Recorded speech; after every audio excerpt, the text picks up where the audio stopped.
तैयारी संत Michael girls +2 high school मीठा चौकी से की है, जिसमें मुझे जिला में दूसरा स्थान प्राप्त हुआ है और 92% मेरा मार्क्स है, 460 नंबर। मेरे इस काबिल होने का हकदार मैं इसका श्रेय अपने फैमिली को और टीचर्स को और अपनी कड़ी मेहनत को देना चाहती हूँ। और मेरा आगे का लक्ष्य IAS ऑफिसर बनने का है, इसके लिए मैं पूरी तरह से मेहनत करूँगी। आज हम अपने पूरे कीर्तनिया पंचायत की तरफ से, पूर्व में मैं मुखिया था और भी मुखिया प्रतिनिधियों, अपने माता जी की तरफ से, अपने पंचायत के पंचायत सचिव अमरेश जी हैं और हमारे वार्ड सदस्य लोग हैं, और ख़ास करके आपके परिवार से हमारे संजय भैया और ख़ास करके हमारी चाची जो है, ये एक बेटा की तरह शुरू से आशीर्वाद मिला है और अभी भी है। और तुम्हारा मेरा ये आशीर्वाद है कि तुम निश्चित तौर पर और कड़ी मेहनत करो और इस जिला को नहीं, इस बिहार को एक नाम दो, अच्छे अधिकारी, अच्छे अफसर बनकर IAS IPS बनो, यही मेरी शुभकामना है। नमस्कार, मैं बीके न्यूज बिहार झारखंड से चंदन पांडे। अभी हम स्थित हैं 35 क्षेत्र के कीर्तनिया पंचायत में। जी हाँ, मैं आप सभी को बता दूं, ये वही कीर्तनिया पंचायत है जो चुनाव के समय काफी चर्चित हुआ था और इस कीर्तनिया पंचायत का आवाज दिल्ली के सांसद भवन तक भी पहुंचा था। और उसी कीर्तनिया पंचायत के एक होनहार छात्रा जो भागलपुर जिला में काफी टॉप की हुई है, और इनकी शुरुआती शिक्षा दीक्षा कहाँ से हुई, कैसे इनके पिता माता दादी सपोर्ट किए, इस विषय में चर्चा करेंगे और आप सभी को दिखाने का प्रयास करेंगे। तो सबसे पहले काजल, आपको इतने अच्छे नंबर से पास करने के लिए बहुत बहुत बधाई। और आप ये बताइए, आपकी शिक्षा दीक्षा प्रारंभ कहाँ से हुई? सर, मेरी प्रारंभिक शिक्षा विद्यालय मीठा चौकी से हुई, जहाँ तक मैंने 10th तक किया वहाँ पे और फर्स्ट डिवीजन से रैंक हासिल किया। और उसके बाद मैंने इंटर की तैयारी संत Michael girls +2 high school Gokhla से किया। अच्छा, वहाँ से शिक्षकों का व्यवहार कैसा था आपके द्वारा या फिर और छात्रों के प्रति? प्रारंभिक? हाँ नहीं, जो वहाँ पे आपके शिक्षक थे जहाँ प्रारंभिक में, वहाँ शिक्षक लोग का व्यवहार कैसा था सभी छात्रों के प्रति? सभी टीचर तो बहुत अच्छे थे, सबको मोटिवेट करते थे हमेशा, कोई भी फर्क नहीं किया किसी भी छात्र छात्रा में। मैट्रिक आपने कब, कितने ईस्वी में और कहाँ से पास किया? मैट्रिक मैंने अपग्रेडेड हाई स्कूल मीठा चौकी से किया 2021 में। और अभी जो इंटर पास किए हैं कौन से स्कूल से? संत Michael girls +2 high school Gokhla.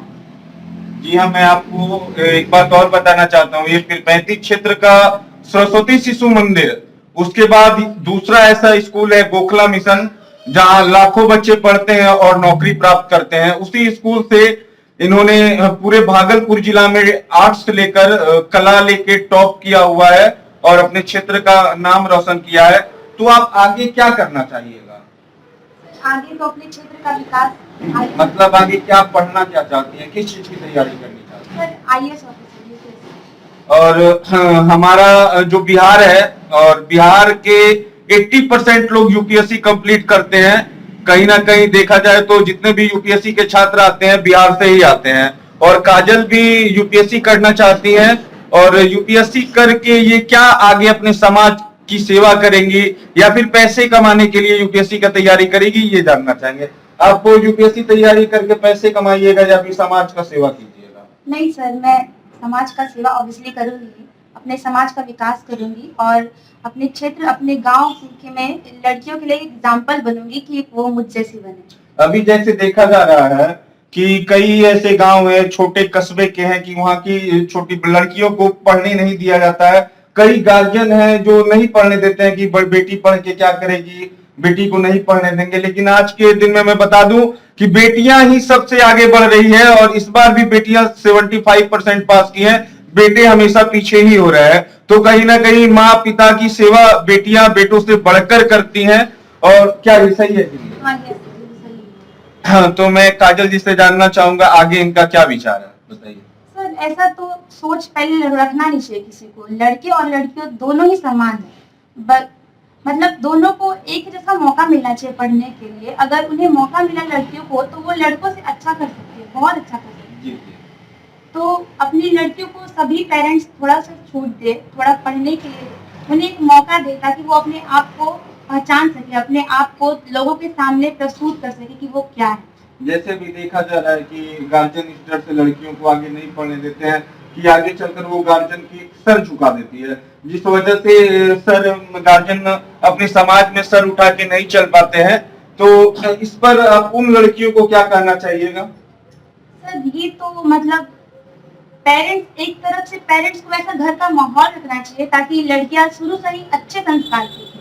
वो संस्कार तो फैमिली से ही मिलता है, और बाकी लड़कियों को अपना मतलब फैमिली का प्रॉब्लम्स देखना चाहिए कि किस मुसीबत से, किस तरीके से वो उनकी पढ़ाई पे खर्च कर रहे, पैसे खर्च कर रहे, तो उन्हें अपनी प्रॉब्लम समझना चाहिए। और मतलब पेरेंट्स तो हमारे लिए बेस्ट ही सोचते हैं, तो उनके हिसाब से थोड़ा सा हमें चलना चाहिए।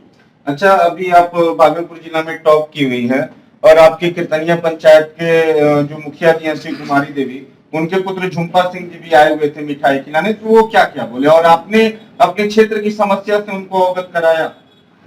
सर इतना टाइम तो रह नहीं पाया, तो बहुत बिजी थे वो, तो उन्होंने मुझे मिठाई खिलाया, आशीर्वाद दिया और बोला कि आगे मतलब हेल्प मिलता रहेगा उन्हें, मतलब जो भी तुम्हें शिक्षा उक्षा करनी है तो हम समझ तैयार हैं। तो ऐसे हर प्रखंड में ऐसे मुखिया होने चाहिए जो अपने क्षेत्र के बच्चे बच्चियों को पढ़ाने में मदद करे, जहां तक हो सके मुखिया उनके लिए खड़े हो। और अभी इनके पापा जी भी हैं, और ये पापा जी के बारे में मैं बता दूं, ये पापा एक काफी नॉर्मल फैमिली से बिलोंग करते हैं और इनका किसानी मुख्य पेशा है। एक छोटा मोटा दुकान है, चलाते हैं, और 4 बच्चों में सबसे छोटी काजल बेटी है ना, सबसे छोटी बेटी काजल है, और इन्होंने अपने चारों बच्चों को पढ़ाया और आज इस मुकाम पे अपनी छोटी बेटी को खड़ा किया कि जिला में टॉप किया। और सचमुच ये एक गार्जियन के लिए गर्व की बात होती है कि उनकी बेटी पूरे जिले में टॉप की हुई है। और शायद यही कारण है कि हम मीडिया वाले यहाँ आते हैं और इस खबर को चलाते हैं, ताकि इस खबर को देखने के बाद कई बच्चे प्रेरित हो और आगे बढ़े। तो मैं बात करूंगा अभी इनके पिताजी से। सबसे पहले अंकल आप अपना नाम बताइए। संजय कुमार गुप्ता। जी हाँ, और आप ये बताइए आपका पेशा क्या रहा?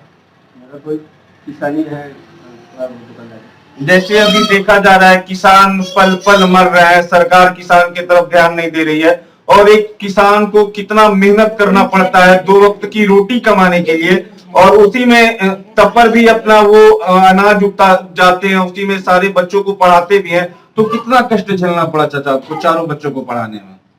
बहुत झेलना पड़ा, किसी से पैसा लेना पड़ा, कोई भगना से लेना पड़ा, किसी और साधु से लेना पड़ा। जैसे अभी बारिश पड़ा, पूरा फल नुकसान हो गया होगा।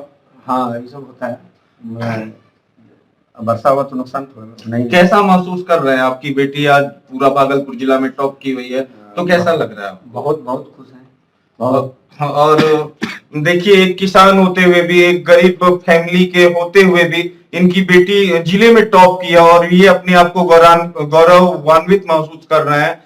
तो मैं इनसे एक बात और करना चाहूंगा कि बहुत ऐसे किसान हैं जो अपने बच्चों को नहीं पढ़ा पाते हैं, तो वैसे गरीब किसानों को आप क्या करना चाहिएगा कि अपने बच्चे के प्रति कितना समर्पित रहना चाहिए?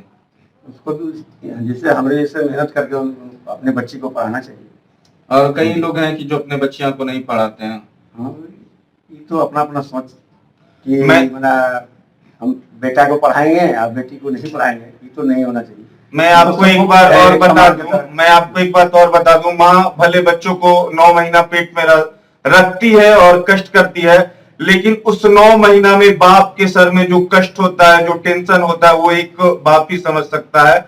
और पास में एक दादी जी भी बैठी हुई हैं, और मैं दादी जी से भी जानना चाहूंगा कि किस प्रकार काजल इनको सबको ये लोग सपोर्ट करती थी। दादी नमस्कार, क्या नाम है आपके? मेरा नाम है गौरी देवी। अच्छा, ये काजल के जे पढ़ावत रही तो काजल आपके बदमाशियों करत रहे बच्चा में? बात तो माने ले? बात माने ले आपके? बात बस मानती है।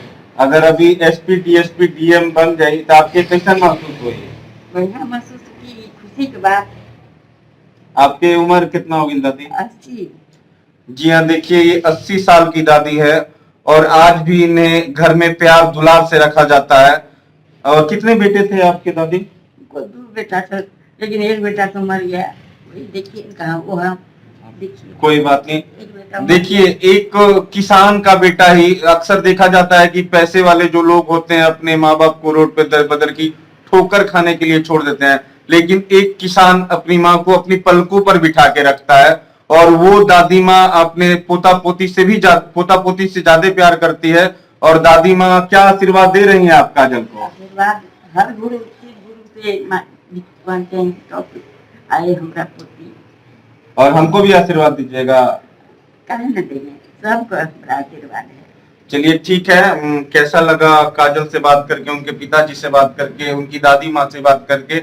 और मैं एक बार फिर से कहूंगा, सभी पंचायत के मुखिया जी, झुम्पा सिंह जी तो जो कर ही रहे हैं, और मैं बताना चाहूंगा फिर 35-29 पंचायत का एक बड़ा प्रखंड है, और जितने भी मुखिया जी हैं, अगर आपके समाज में कोई बच्चा इंटर में मैट्रिक में टॉप किया हो तो उन गरीब बच्चों के पास जाके कुछ नहीं दीजिए, कोई बात नहीं, मिठाई खिलाइए और उनका मनोबल बढ़ाइए, ताकि उन छोटे छोटे बच्चों को लगेगा कि हम आज इतना पढ़े हैं, इतना अच्छा नंबर लाए हैं, तो हमारे घर पे लोग आ रहे हैं, तो मुझे आगे भी पढ़ना चाहिए। इससे कई बेटियों को भी प्रेरित मिलेगा। बाकी धन्यवाद, जय हिंद।